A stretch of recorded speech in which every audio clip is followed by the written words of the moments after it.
Hello friend, नमस्कार। ये है आपका अपना चैनल BM टेक पर आपका हार्दिक स्वागत है। आज हम लोग पीएफ क्लेम रिजेक्शन के कारण के विषय में पढ़ेंगे, क्योंकि बहुत सारा कारण है जिसके कारण कि पीएफ रिजेक्ट हो जाता है, क्लेम रिजेक्ट हो जाता है।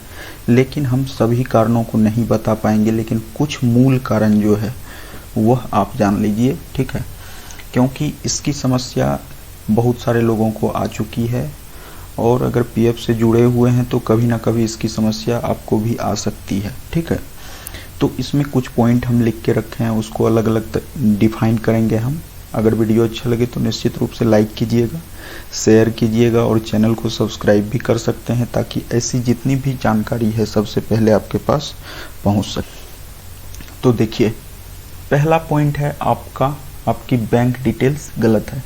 मतलब आपका अगर बैंक डिटेल्स गलत है, आपके अकाउंट में जो डाला गया है पीएफ अकाउंट में, इसके बाद आधार में जो नेम है आपका वह अगर मैच नहीं कर रहा है, बैंक डिटेल्स में जो नेम है और पोर्टल पर जो नेम है अगर सेम नहीं है, तो उस केस में भी आपका क्लेम रिजेक्ट होगा, ठीक है। अगर चेक अच्छे से प्रिंटेड नहीं है तो उस केस में भी रिजेक्ट होगा, और अगर पासबुक डाल रहे हैं तो वह प्रिंटेड नहीं है तो उस केस में भी रिजेक्ट होगा। तो बैंक का यही परेशानी है कि इसमें से कोई भी अगर स्पष्ट रूप से नहीं हो रहा है तो उस केस में आपका क्लेम रिजेक्ट हो जाएगा, और यह क्लेम आपका पीएफ फाइनल और इसके बाद एडवांस दोनों केस में लागू होता है, ठीक है। दूसरा है आपका डेट ऑफ ज्वाइनिंग और डेट ऑफ एग्जिट गलत है। आपका अगर date of joining date of exit गलत है तो इस केस में भी आपका जो है पीएफ क्लेम सेटल्ड नहीं होगा, ठीक है। तीसरा केस है आपके पीएफ पासबुक में कुछ मंथ का कंट्रीब्यूशन नहीं डाला गया है, ठीक है। तो उस केस में भी आपका रिजेक्ट हो जाएगा।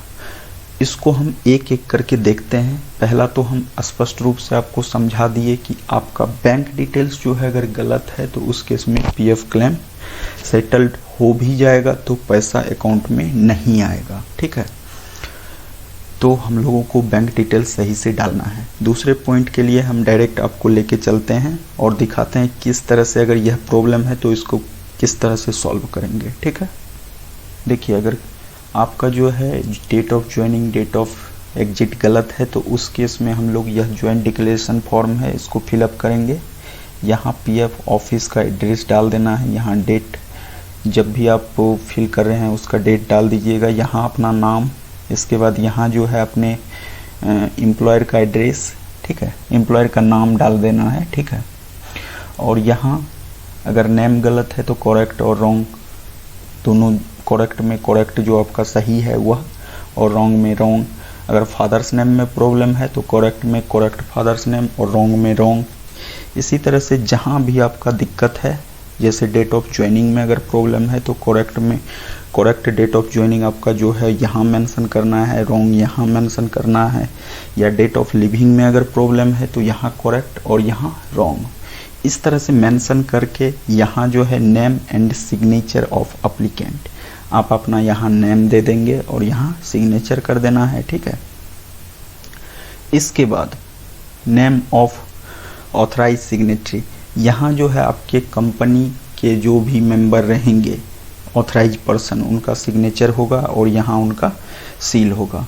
इसके बाद जो है इस फॉर्म के साथ एक आधार की कॉपी, एक पेन की कॉपी अटैच कीजिए और अपने पीएफ ऑफिस को स्पीड पोस्ट से सेंड कर दीजिए। 30 दिन के अंदर में आपका यह समस्या सॉल्व हो जाएगा, ठीक है। अब चलिए नेक्स्ट पॉइंट की ओर चलते हैं। तो पासबुक में प्रॉब्लम, तो देखिए यहाँ हम एक पासबुक आपका खोल के रखे हुए हैं। देखिए यहाँ 16 के बाद कंट्रीब्यूशन, देखिए 12-16, मतलब दिसंबर 16 के बाद कंट्रीब्यूशन इसमें ऐड नहीं हुआ है, डायरेक्ट हो गया है 18 में, ठीक है, 3/18। तो इस केस में इनका जो है क्लेम सेटल्ड नहीं होगा, फाइनल क्लेम सेटल्ड नहीं होगा, ठीक है। तो देखिए इनका फाइनल क्लेम सेटल्ड नहीं हुआ है। इसका क्लेम स्टेटस भी देख लेते हैं। देखिए क्लेम स्टेटस जो है इनका, यहाँ देखिए रिजेक्टेड, यहाँ लिखा हुआ है 12/16 से 2/18 तक, मतलब इस बीच में आपका जो पैसा नहीं ऐड हुआ है उसका जो है उसके कारण आपका क्लेम रिजेक्ट हो रहा है, ठीक है।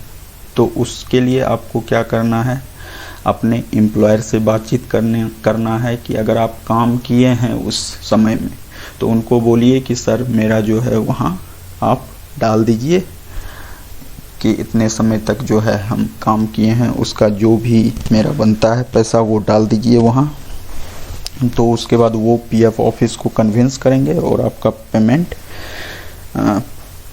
हो जाएगा, ठीक है, आपका क्लेम भी सेटल्ड हो जाएगा।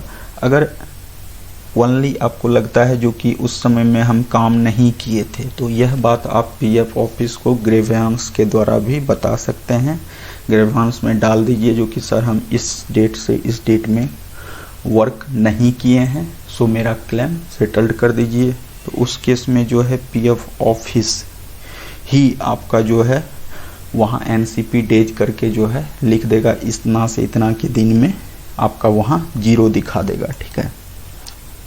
यहाँ के डेट में इस बीच में जो है वो दिखा देंगे OBZ करके, जो कि 00 उनका है।